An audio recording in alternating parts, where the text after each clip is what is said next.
Audio Jungle.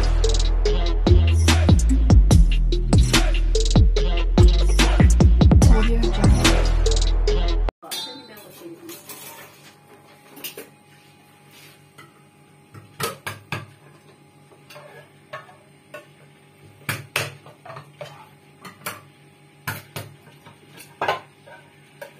Tatlong lata po ang kanyang coconut milk. Ayan.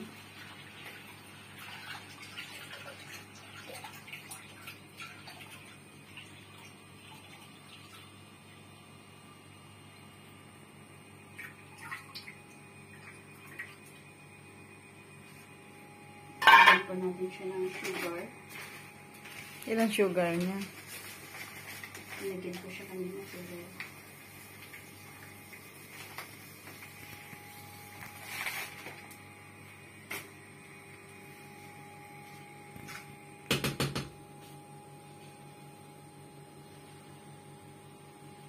Lingon-lingon naman dyan. Hello guys! Magluluto po tayo ng biko. Yan. Dahil hindi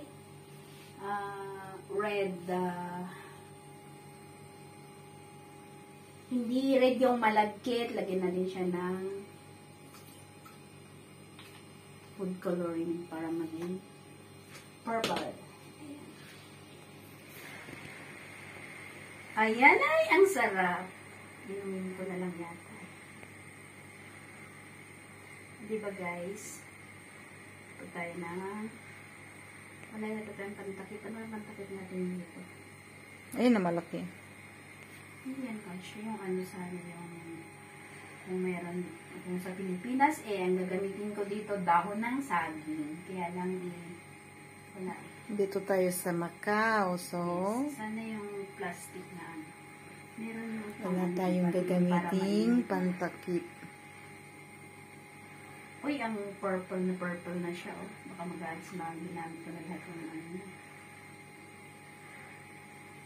Ayan guys, pure coconut milk po, sugar, and konting food coloring para po siya maging purple na malagkit.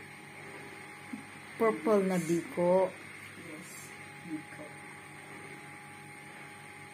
Pero ang init, sobra. Nakuha ba talaga yung mix ko? Yeah! Half body lang, hindi nakuha lahat. Birthday po ng aming Bossing. kuya. Kaya, luto-luto daw kami. Ayan. Wala pa yung aming mami.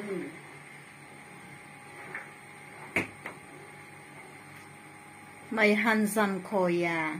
Kamu Yes, Dito sana siya. Tinawag mo sana.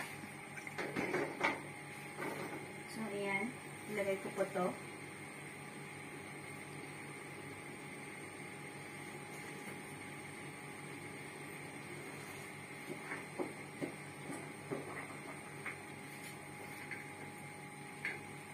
Manila ba si kuyang ano, paglagyan?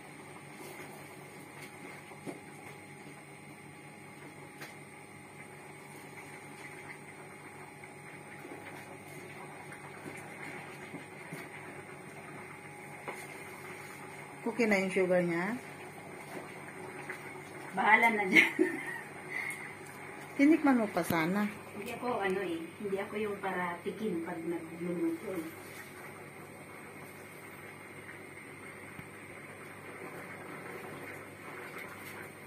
Baka mamaya luto na hindi enough yung sugar or very sweet. Pwede sweet yung coffee. Let me try if enough the sugar already.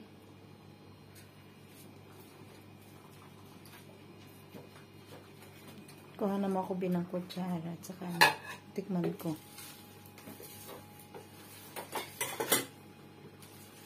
Muntik na masunog. My taste is very high. Mataas ang timpla ko, babe. Ay! Sayang yung nalaglag.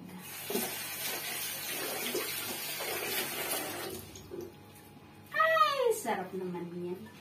Let me see. Di ba hindi mo tinikman?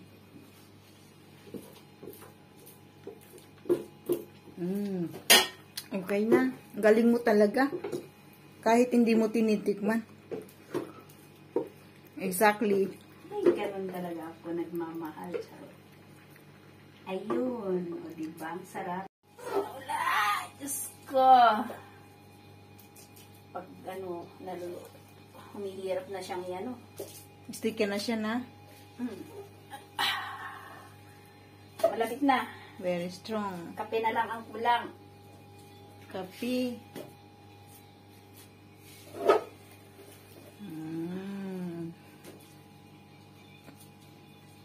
O, diba guys? Huwag mo siyang isla.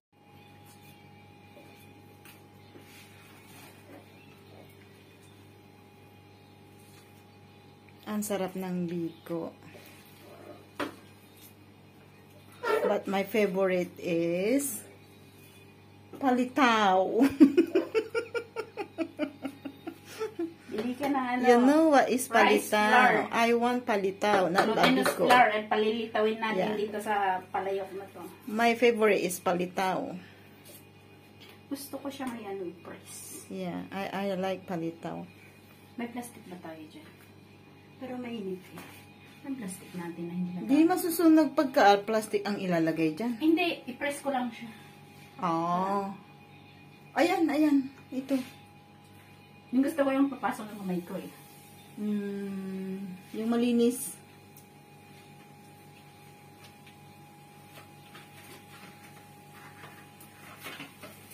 Our kitchen is incomplete. We don't have a globe. You talk to mommy later.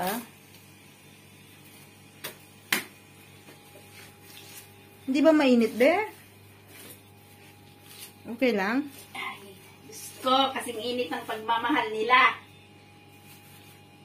Kasing init ng pagmamahal ni Mr. Secret Boy.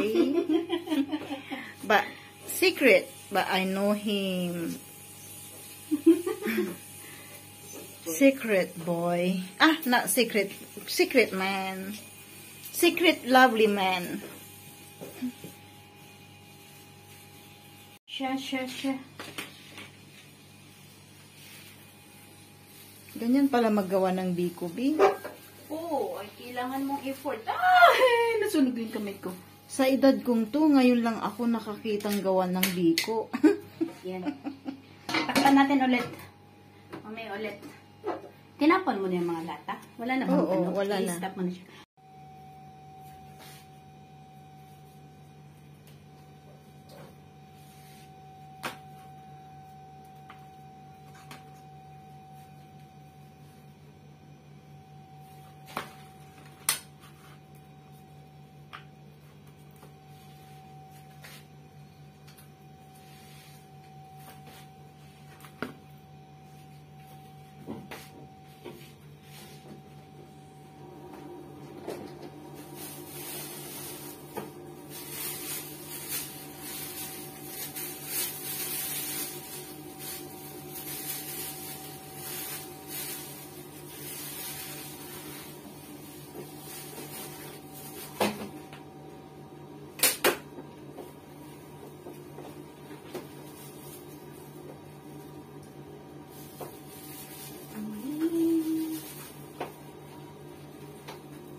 And guys, luto na pa siya.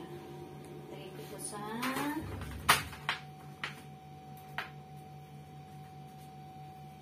kanyang lalagyan para ready for tomorrow morning. Ayan.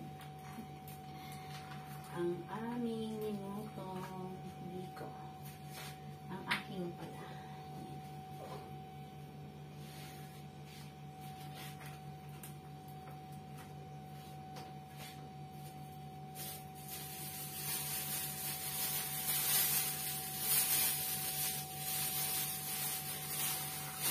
Ay, ang init.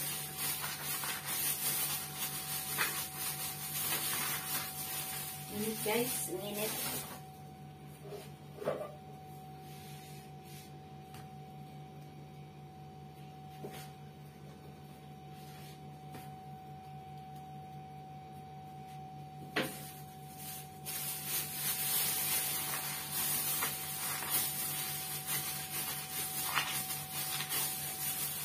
Oh my, ang init.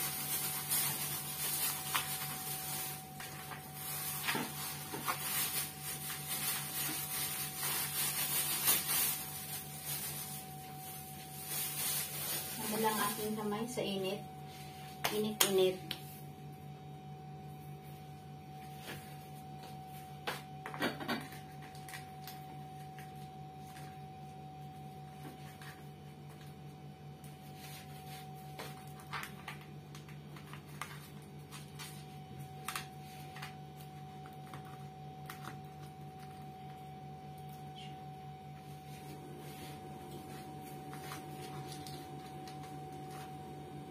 So, ayan na rin siya. Ang aking biko. Yan. O, diba? Galing. There's something there.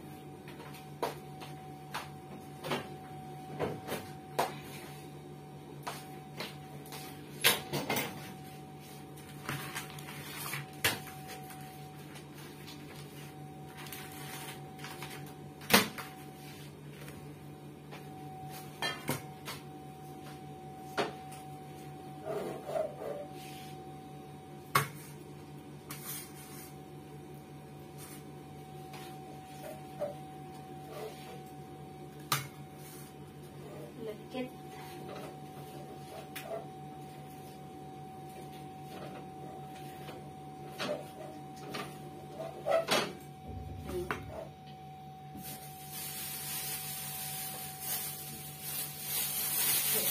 First ko siya na gamitin ko itong malinis ng plastic bag. Bag yan. Kasi wala kaming hole. Press ko siya para mas maganda siyang ma-slice bukas.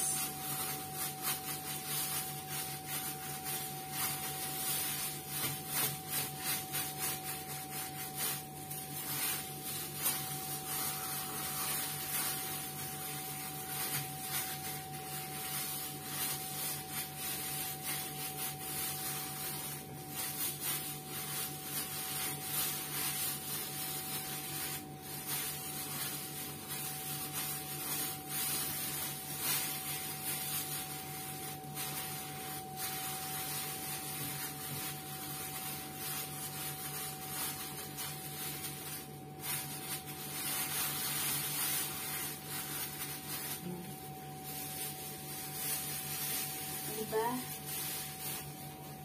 So, ayan siya po. Ayan. Ayan. Charing. Pwede na siyang i-slice.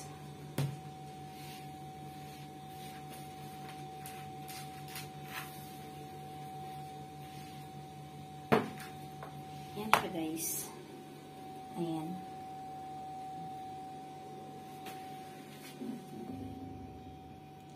Lagyan ko po siya ng happy birthday. Kaya wala pa akong gamitin. Hindi nakabili. Ayan. Tapos na ang ating biko. Ayan. Naka-ready na para sa breakfast.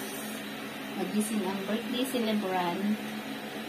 Yan po ang kanyang favorite. Kaya Nakaluto siya ng biko.